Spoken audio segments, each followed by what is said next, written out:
교우 여러분, 행복한 아침 맞고 계십니까? 5월 20일 월요일 아침이 밝아오고 있습니다. 응답하시는 하나님이라는 제목으로 함께 은혜 나누겠습니다. 먼저 오늘의 한마디입니다. 영국 침례교 목사지요.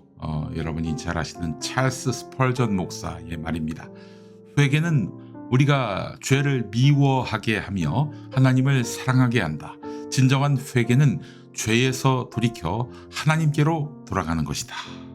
네, 회개가 어떻게 정의되는지 아시겠죠?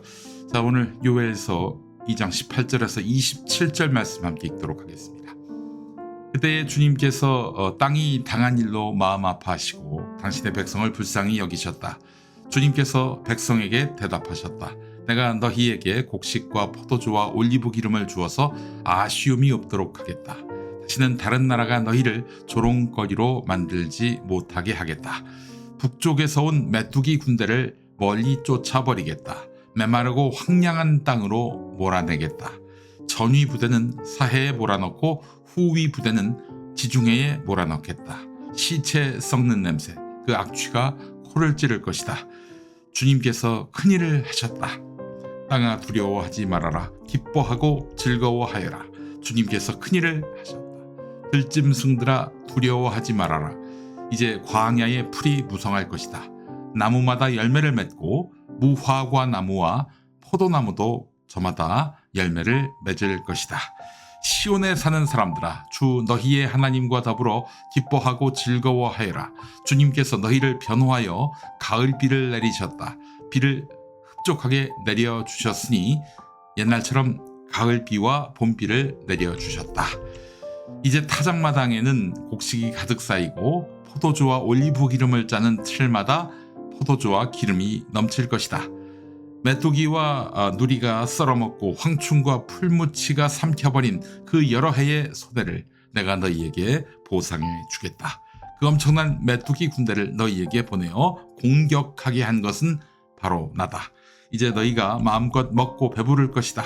너희에게 놀라운 일을 한 주 너희의 하나님의 이름을 너희가 찬양할 것이다.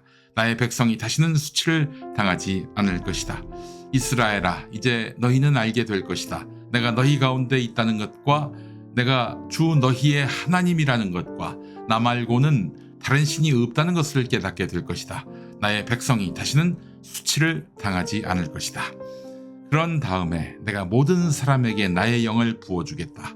너희의 아들, 딸은 예언을 하고 노인들은 꿈을 꾸고 젊은이들은 환상을 볼 것이다. 그때가 되면 종들에게까지도 남녀를 가리지 않고 나의 영을 부어주겠다. 아멘. 오늘 본문은 이스라엘에 닥친 엄청난 자연재난, 대표적으로 메뚜기 떼의 엄습이 있었지요. 이집트 왕이 히브리 민족을 내어주지 않았다가 당한 8번째 징계, 이것도 역시 메뚜기 떼의 엄습이었습니다. 메뚜기 떼 한 마리씩 보면은 귀엽기도 하고 맛있어 보이기도 하는데 얘 때로 들이닥치면은 진짜 모든 것을 초토화합니다. 네. 자, 이거 말고도 이스라엘에 닥친 재난은 많았습니다. 정치 군사적인 위기가 있었고요. 경제적 위기가 있었습니다. 네, 하나님이 단단히 혼내주려고 이런 위기를 주신 것이죠. 그렇지만 하나님은 또 요엘 예언자에게 회개하라, 이런 메시지도 보내십니다. 이게 어느 때 일인지는 잘 모르겠어요. 하여간 이스라엘이 가장 큰 위기를 만났을 때다, 이렇게 보시면 되겠습니다. 요엘 예언자는 하나님 말씀을 받들어 회개를 촉구합니다. 현재 시들해진 신앙심으로는 안 된다. 온 마음으로 주님께 회개하고 하나님과의 관계를 회복하라고 요구합니다. 그러면 은혜의 하나님께서 마음을 돌이켜 징계를 거두시고 회복시켜 주실 것이다, 이렇게 메시지를 냅니다. 그래서 다시 땅이 풍성해지고 수확의 기쁨 또한 회복하게 해주실 것이다 라고 말합니다. 네, 그런 내용이 오늘 본문에 담겨 있습니다. 신약 시대의 성령 강림한 사건, 그 사건은 언제 있었을까? 제가 어제 설교에서 영국의 천체 물리학자 두 사람이 AD 33년 4월 3일에 예수님이 돌아가시고 그로부터 50일 뒤인 5월 22일로 추정되는 날에 성령 강림이 있었을 것이다 라고 소개를 해드렸습니다.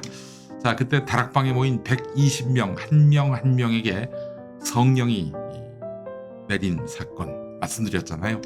베드로는 이것을 유엘서에서 언급했던 말씀드린 대로 모든 사람에게 영을 부어주고 아들 딸은 예언을 하고 노인은 꿈을 꾸고 젊은이들은 환상을 보고 남녀 가리지 않고 주의 영을 경험한다. 그 말씀이 실현된 것이다 라고 이야기했습니다. 네. 자, 이것이 그 요엘 시대 또 AD 33년으로 추정되는 그때의 성령 강림 사건 때에만 해당하겠습니까? 언제든 위기의 시대를 만날 수 있는 우리, 지금도 위기의 시대라고 하지요.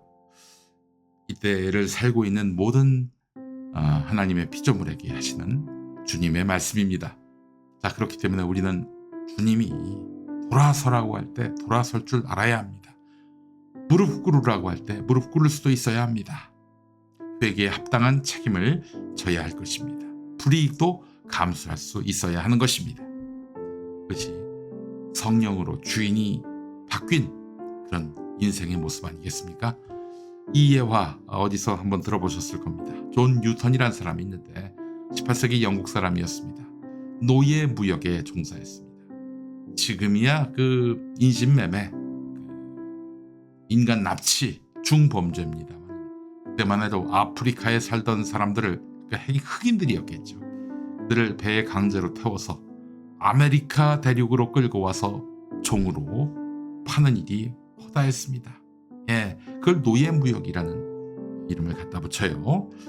어느 날 존 뉴턴이 이제 흑인들을 잔뜩 태우고 이제 대서양을 건너서 아메리카 대륙으로 향하는 길이었습니다. 심한 폭풍을 만났습니다. 침몰할 위기에 처했습니다. 뉴턴은 이때 살고자 주님께 매달렸습니다. 나를 살려주시면 새 삶을 살겠습니다 라고 고백해요. 때마침 폭풍은 멈추고 배는 목적지까지 다다랐습니다. 뉴턴은 배에서 내리자마자 손을 털었습니다. 이 비인도적이고 야만적인 일을 멈춰야겠다라고 다짐합니다. 주님께 약속한 대로 말이죠. 그리고 나중에 신학교에 들어가서 목사가 되었고 노예 제도 폐지 운동에 적극적으로 참여했습니다. 그리고 그분이 신앙 고백처럼 만든 찬양 가사가 있습니다. 바로 Amazing Grace, 나 같은 죄인 살리신 주 은혜에 놀라워 잃었던 생명 찾았고 광명을 얻었네. 이 노래의 작사자가 된 것입니다. 이 노래의 작사자로서 그 이름을 대대로 알리게 됐으니 존 뉴턴이 얼마나 큰 축복을 받은 것입니까? 얼마나 큰 은총이고 행복을 경험한 인생이 됐겠습니까? 존 뉴턴처럼 나 같은 죄인 살리신 주님의 은혜를 고백하고 늘 주님 뜻대로 사시는 우리 교우 여러분 되시기 바라겠습니다. 이제 기도하시죠. 주님, 우리에게 참회의 성령과 굳건한 믿음을 주옵소서. 그 어떤 재난과 위기 상황에도 굴복하지 않고 하나님의 살아계심과 활동을 알아차릴 수 있게 하옵소서. 하나님의 구원하심을 신뢰하고 위기를 돌파하며 살아가게 인도해 주옵소서. 예수 그리스도의 이름으로 기도합니다. 아멘. 네, 스페인 사람들이 합창단을 구성했는데 나 같은 죄인 살리신을 찬양했어요. 이 찬양 함께 하시면서 은혜를 체험하시는 여러분 되시기 바랍니다. 한국기독교장로회 총회교육국이 만드는 말씀과 삶으로 함께하는 새벽 성서 읽기, 내일은 오광석 전도사님이 모레 다시 오겠습니다. 고맙습니다.